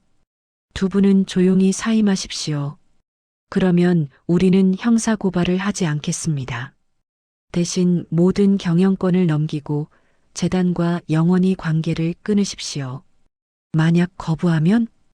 윤지영이 떨리는 목소리로 물었습니다. 그러면 서윤이 차갑게 웃었어요. 우리는 이 증거를 검찰에 제출합니다. 그리고 두 분은 감옥에 가시게 될 겁니다. 이사회실이 침묵에 빠졌습니다. 윤지영과 태민은 얼굴이 하얗게 질린 채 아무 말도 하지 못했어요. 결정하실 시간은 24시간 드리겠습니다. 미란가 일어섰습니다. 내일 이 시간에 다시 오겠습니다. 그때 답을 듣겠습니다. 미란과 서윤은 이사회실을 나갔어요. 문이 닫히자 윤지영이 주저앉았습니다. 어떻게... 윤지영이 머리를 감싸쥐었어요. 태민도 창백한 얼굴로 앉아 있었습니다. 이사들은 서로 눈치만 보고 있었어요. 그날 밤 윤지영은 강 회장을 찾아갔습니다. 강 회장은 집 서재에 앉아 있었어요. 83세의 노인은 이제 거의 반쯤 치매 상태였습니다. 여보, 윤지영이 조심스럽게 불렀습니다. 누구요? 강 회장이 멍하니 쳐다봤어요. 아내의 얼굴도 제대로 기억하지 못했습니다. 나예요, 지영이요. 당신 아내. 아, 그래요. 강 회장이 고개를 끄덕였지만 눈에는 초점이 없었어요. 윤지영은 한숨을 쉬었습니다. 남편에게 물어봐야 소용이 없었어요. 윤지영은 서재를 나와 태민을 불렀습니다. 태민아, 우리 어떡하지? 이모, 도망가요. 도망가? 네. 해외로 나가요. 지금 가진 돈이라도 챙겨서. 윤지영은 고민했어요. 사실 윤지영은 지난 15년간 몰래 돈을 빼돌려 해외 계좌에 숨겨두었습니다. 약 100억 원 정도였어요. 그래. 그게 나을 수도 있겠다. 윤지영이 고개를 끄덕였습니다. 하지만 그들은 몰랐어요. 미란과 서윤이 이미 모든 것을 예상하고 있다는 것을요. 다음 날 아침, 윤지영과 태민은 집을 빠져나가려 했습니다. 하지만 현관문을 열자마자 멈췄어요. 문 앞에 검은 정장을 입은 사람들이 서 있었습니다. 검찰입니다. 윤지영 씨, 윤태민 씨, 횡령 및 배임 혐의로 긴급 체포합니다. 검사가 영장을 내밀었어요. 뭐라고? 윤지영이 뒤로 물러섰습니다. 우리가 뭘 잘못했다고. 증거는 충분합니다. 동행하시죠. 검사가 손짓했어요. 수사관들이 다가와 윤지영과 태민의 손목에 수갑을 채웠습니다. 철컥. 차가운 쇠소리가 현관에 울려 퍼졌어요. 싫어. 손 떼. 내가 누군지 알아? 윤지영이 발버둥쳤습니다. 하지만 수사관들은 아랑곳하지 않았어요. 이모. 태민도 울부짖었지만 소용없었습니다. 두 사람은 검은 차에 실려갔어요. 차가 출발하는 순간 윤지영은 창밖을 봤습니다. 저택 정문에 두 사람이 서 있었어요. 한미란과 강서윤이었습니다. 미란은 윤지영을 똑바로 쳐다보고 있었어요. 표정 하나 변하지 않았습니다. 윤지영은 그제야 깨달았어요. 이 모든 게 계획된 거였다는 것을요. 24시간이라는 시간도 제한도 전부 다 함정이었습니다. 처음부터 선택지 따위는 없었어요. 미란과 서윤은 이미 검찰에 증거를 제출한 상태였습니다. 윤지영이 도망가려 할 것도 예상하고 집 앞에서 기다리고 있었던 거죠. 윤지영은 입만 벌린 채 말이 나오지 않았어요. 차는 검찰청을 향해 달렸습니다. 검찰청 조사실. 윤지영은 차가운 의자에 앉아 있었습니다. 맞은편에는 검사가 앉아 서류를 펼쳐놓고 있었어요. 윤지영 씨, 이 서류 보십시오. 검사가 법인 카드 내역을 내밀었습니다. 2020년 3월 파리에서 명품 쇼핑 2억 원. 이게 업무 목적이었습니까? 그건 2021년 7월 라스베이거스 호텔 1억 5천만 원. 업무상 필요했습니까? 윤지영은 대답할 수 없었어요. 총 5년간 개인 용도로 사용한 법인 자금이 350억 원입니다. 이건 명백한 횡령입니다. 검사가 차갑게 말했습니다. 옆방에서는 태민도 조사를 받고 있었어요. 윤태민 씨, 당신은 지난 5년간 마카오, 라스베이거스, 싱가포르 카지노에서 총 150억 원을 잃었습니다. 이 돈의 출처가 어디입니까? 그건 제 돈이 거짓말입니다. 당신 통장에는 월급 외에 수입이 없습니다. 이 돈은 재단에서 빼돌린 거죠? 태민도 말문이 막혔습니다. 게다가 여기 문서 위조 증거도 있습니다. 가짜 영수증을 만들어 회계장부를 조작했습니다. 검사가 서류를 쌓아 올렸어요. 횡령, 배임, 문서 위조, 업무상 배임. 최소 징역 10년입니다. 태민의 얼굴이 하얗게 질렸어요. 한편 대한메디컬그룹 본사에서는 긴급 이사회가 열렸습니다. 미란과 서윤이 이사회실에 들어섰어요. 이사들이 모두 일어나 두 사람을 맞이했습니다. 태도가 어제와 완전히 달라져 있었어요. 어서 오십시오. 앉으시죠. 이사들은 이제 미란과 서윤을 존중하는 눈빛으로 봤습니다. 오늘 안건은 명확합니다. 미란이 말했습니다. 윤지영 이사장과 윤태민 부사장의 해임, 그리고 새로운 경영진 선임입니다. 찬성합니다. 이사들이 일제히 손을 들었어요. 윤지영과 태민은 만장일치로 해임되었습니다. 그리고 새 이사장은 한 이사가 말했습니다. 강서윤 박사님을 추천합니다. 저도 찬성합니다. 찬성? 이사들이 또다시 만장일치로 손을 들었어요. 서윤은 잠시 침묵했습니다. 그리고 미란을 쳐다봤어요. 미란이 고개를 끄덕였습니다. 받아들이겠습니다. 서윤이 일어섰어요. 다만 한 가지 조건이 있습니다. 말씀하십시오. 한미란 대표님을 명예이사장으로 모시고 싶습니다. 이사회실에 박수가 터져 나왔어요. 당연하죠. 찬성합니다. 미라는 눈시울이 뜨거워졌습니다. 15년 전 이 건물에서 쫓겨날 때를 생각하면 꿈만 같았어요. 그날 오후 기자회견이 열렸습니다. 대한메디컬그룹 로비에 수십 명의 기자들이 모였어요. 서윤이 단상에 섰습니다. 안녕하십니까? 대한메디컬그룹 신임 이사장 강서윤입니다. 플래시가 터졌어요. 저는 대한메디컬그룹 창립자 김영희 여사의 손녀입니다. 기자들 사이에서 웅성거림이 일었습니다. 15년 전 할머니께서 돌아가신 후 저는 이 재단을 떠나야 했습니다. 하지만 오늘 할머니의 유지를 이어받아 다시 돌아왔습니다. 서윤의 목소리는 떨렸지만 단호했어요. 할머니께서 만드신 이 재단을 원래의 모습으로 되돌리겠습니다. 환자를 최우선으로 생각하는 의료기관으로 만들겠습니다. 박수가 쏟아졌습니다. 그리고 한 가지 더 발표드릴 게 있습니다.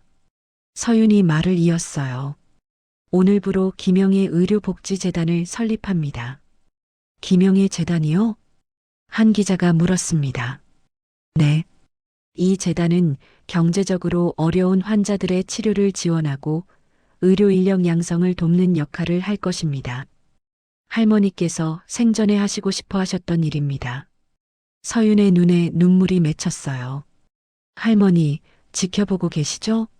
약속 지켰어요. 서윤이 하늘을 올려다봤습니다.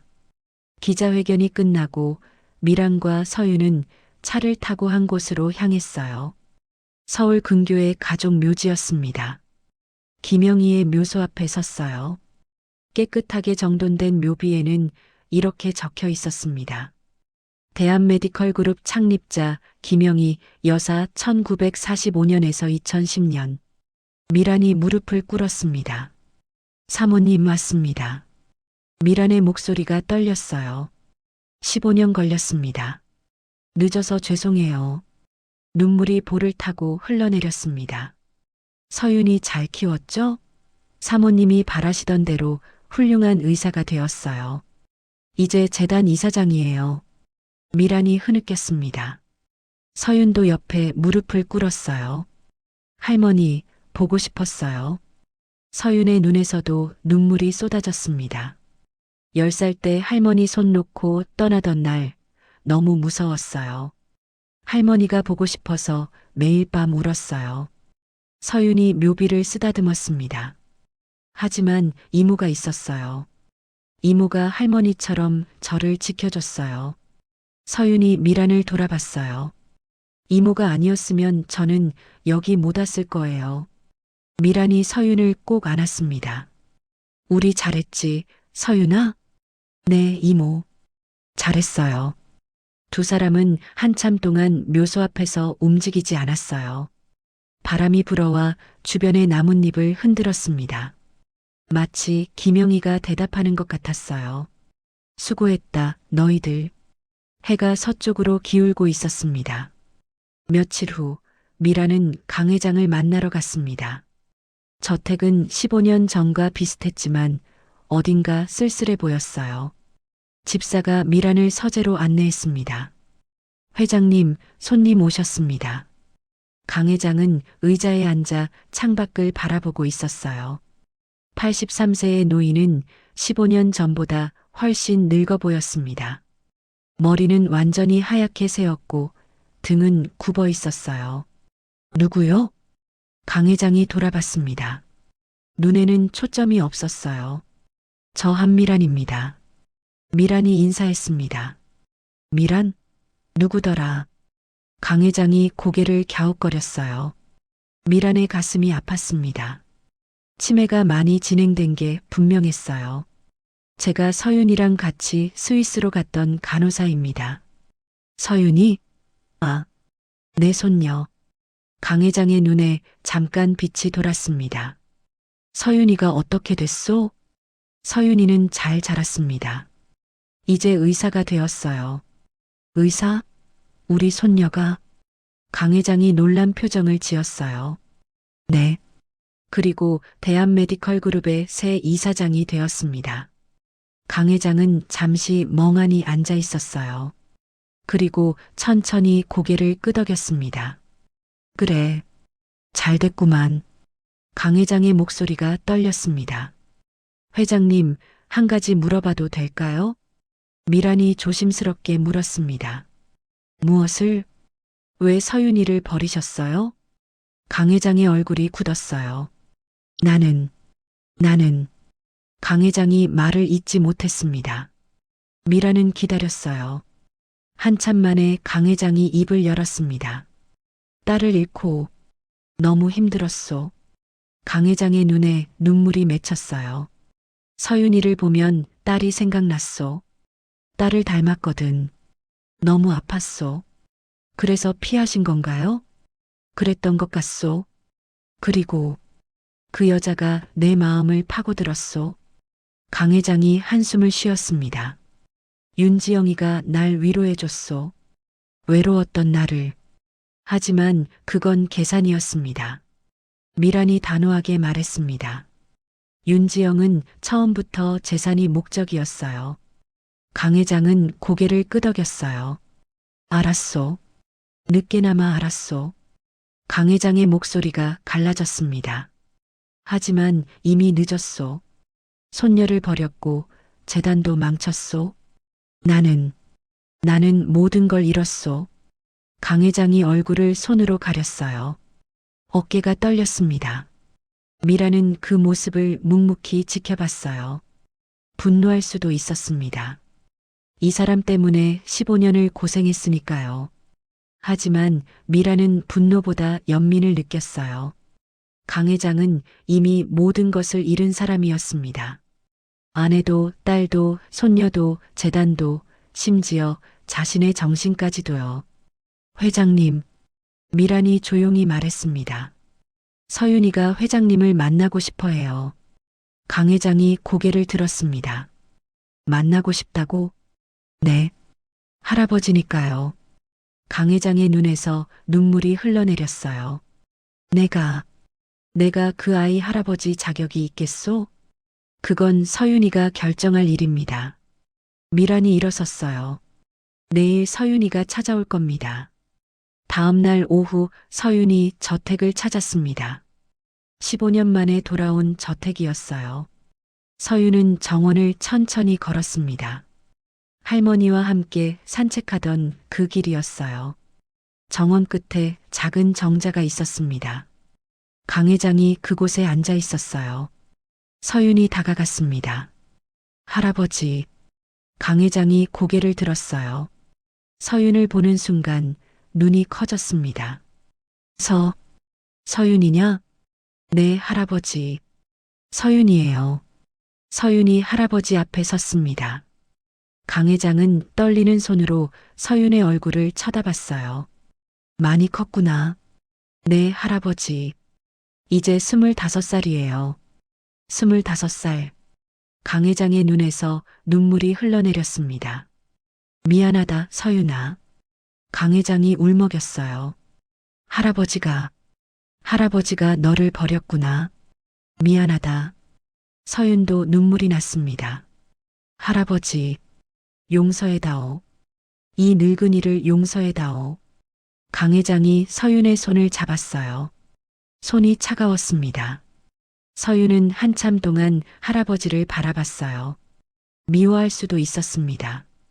원망할 수도 있었어요. 하지만 지금 눈앞에 있는 건 권력자도 재벌 회장도 아니었습니다. 그저 후회로 가득 찬 83세 노인일 뿐이었어요. 할아버지. 서윤이 할아버지의 손을 맞잡았습니다. 저는 할아버지를 원망하지 않아요. 서윤아. 할아버지도 힘드셨잖아요. 딸을 잃고 외로우셨잖아요. 서윤의 눈에서 눈물이 떨어졌어요. 저도 이해해요. 이제는요. 강 회장이 서윤을 꼭 안았습니다. 고맙다, 서윤아. 정말 고맙다. 두 사람은 한참 동안 그렇게 안고 있었어요. 해가 저물고 있었습니다. 정원의 석양빛이 부드럽게 내려앉았어요. 6개월 후, 대한메디컬 그룹은 완전히 달라져 있었습니다. 서윤이 이사장이 된 후 과감한 개혁을 단행했어요. 첫째, 부정부패를 일소했습니다. 윤지영과 태민이 심어놓은 비리 연루자들을 모두 교체했어요. 둘째, 의료진 처우를 개선했습니다. 깎였던 월급을 원상 복구하고 추가 인센티브도 줬어요. 셋째, 환자 중심 의료를 실현했습니다. 과잉 진료를 금지하고 저소득층을 위한 의료 지원을 확대했죠. 그 결과 6개월 만에 재단은 흑자로 돌아섰습니다. 환자들이 다시 돌아왔고 의료진 사기도 올랐어요. 언론에서는 기적의 부활이라고 보도했습니다. 그리고 오늘은 특별한 날이었어요. 김영희 의료복지재단 개소식이었습니다. 대한메디컬 그룹 본사 옆에 새로 지은 건물 앞에 많은 사람들이 모였어요. 정계, 의료계, 재계 인사들이 참석했습니다. 무대 위에 서윤이 섰어요. 안녕하십니까? 대한메디컬 그룹 이사장 강서윤입니다. 박수가 터졌습니다. 오늘 이 자리는 제게 특별한 의미가 있습니다. 서윤이 말을 이었어요. 15년 전 제 할머니 김영희 여사께서 돌아가셨습니다. 할머니는 평생 의료 사각지대에 있는 사람들을 돕고 싶어 하셨어요. 서윤의 목소리가 떨렸습니다. 하지만 생전에 그 꿈을 이루지 못하셨습니다. 그래서 오늘 제가 할머니의 뜻을 이어 이 재단을 설립합니다. 건물 벽면에 천이 떨어졌어요. 커다란 글씨가 드러났습니다. 김영희 의료복지재단. 그 아래에는 김영희의 사진이 걸려 있었어요. 생전에 온화한 미소를 짓고 있는 사진이었습니다. 서윤은 사진을 올려다봤어요. 할머니 봐요. 약속 지켰어요. 눈물이 흘러내렸습니다. 미란도 무대 옆에서 있었어요. 눈시울이 붉어졌습니다. 개소식이 끝나고 미란과 서윤은 재단 건물 옥상으로 올라갔어요. 서울 시내가 한눈에 보이는 곳이었습니다. 이모, 우리 해냈어요. 서윤이 미란의 손을 잡았습니다. 응, 서윤아. 해냈어. 미란이 웃었어요. 15년. 길었죠? 그래도 후회 없어. 우리 함께였잖아. 두 사람은 서울 하늘을 바라봤어요. 이모, 고마워요. 뭐가? 제 손 절대 안 놓은 거요. 10살 때부터 지금까지. 서윤이 미란을 꼭 안았습니다. 이모는 제 진짜 엄마예요. 미란도 서윤을 안았어요. 눈물이 쏟아졌습니다. 나도 고마워, 서윤아. 내가 있어서 이모도 포기 안 했어. 두 사람은 한참 동안 그렇게 안고 있었어요. 그날 저녁 두 사람은 다시 김영희의 묘소를 찾았습니다. 묘비 앞에 꽃을 놓고 무릎을 꿇었어요. 사모님, 다 끝났어요. 미란이 말했습니다. 서윤이가 이사장 되었고 재단도 정상화됐어요. 사모님 이름으로 복지재단도 만들었어요. 미란이 묘비를 쓰다듬었습니다. 사모님이 저한테 부탁하셨던 것 다 지켰어요. 서윤도 말했어요. 할머니, 저 의사 됐어요. 할머니처럼 사람들 돕고 싶어요. 바람이 불어왔습니다. 묘소 주변의 꽃들이 살랑살랑 흔들렸어요. 미란과 서윤은 미소를 지었습니다. 할머니가 대답하는 것 같았어요. 1년 후, 김영의 의료복지재단은 이미 수천 명의 환자를 도왔습니다. 경제적으로 어려운 암 환자들에게 무료 치료를 제공했고, 의대생 장학금도 수십 명에게 지급했어요. 대한메디컬 그룹은 국내 최고의 의료기관으로 재도약했습니다. 서윤은 탁월한 리더십으로 업계에서 주목받았어요. 30세 이전에 가장 영향력 있는 CEO로 선정되기도 했습니다. 미라는 명예이사장으로서 서윤을 뒤에서 지원했어요. 그리고 자신의 경험을 담은 책을 출간했습니다. 제목은 포기하지 않은 15년이었어요. 책은 베스트셀러가 되었습니다. 많은 사람들이 미란과 서윤의 이야기에 감동했어요. 한 독자가 출판사에 편지를 보냈습니다. 이 책을 읽고 울었습니다. 진짜 가족은 피가 아니라 끝까지 지킨 마음이 만드는 거라는 걸 배웠어요. 저도 포기하지 않을 거예요. 감사합니다. 미라는 그 편지를 읽고 눈물을 흘렸어요. 우리 이야기가 누군가에게 희망이 되는구나. 윤지영과 태민은 법정에서 징역 12년을 선고받았습니다. 횡령, 배임, 문서 위조. 죄목이 많았어요. 두 사람은 현재 교도소에서 복역 중입니다. 강 회장은 요양원에서 지내고 있어요. 치매가 심해져서 이제는 거의 아무것도 기억하지 못합니다. 하지만 서윤은 한 달에 한 번씩 할아버지를 찾아가요. 할아버지, 서윤이에요. 서윤이? 우리 손녀. 네, 할아버지. 강 회장은 매번 서윤을 처음 보는 것처럼 반가워합니다. 서윤은 할아버지 손을 잡고 함께 요양원 정원을 산책해요. 용서했으니까요.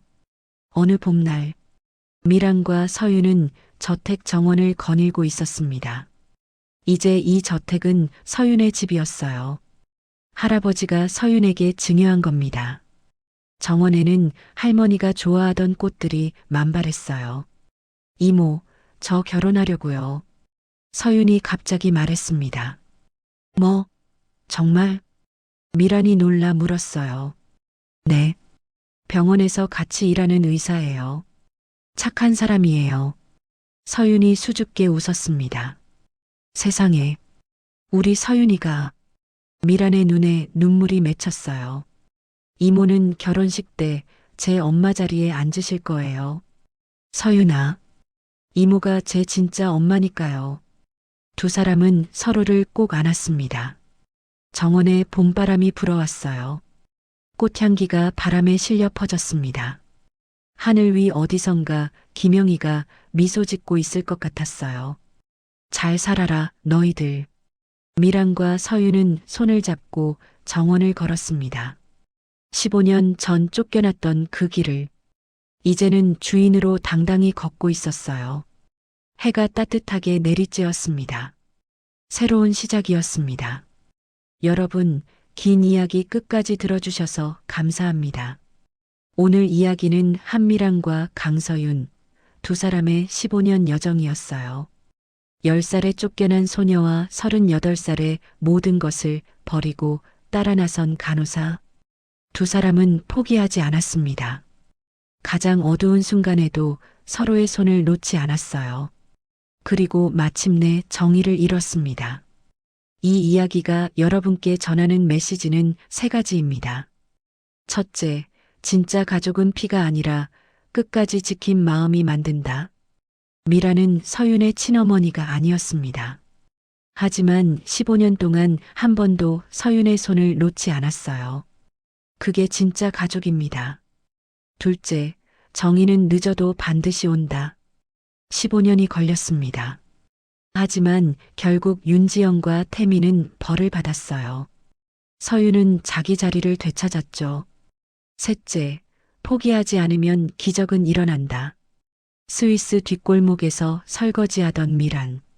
도서관에서 혼자 공부하던 서윤. 두 사람은 절대 포기하지 않았습니다. 그래서 기적을 만들어냈어요. 혹시 지금 힘든 시간을 보내고 계신가요? 누군가에게 배신당했나요? 억울한 일을 당했나요? 이 이야기를 기억하세요.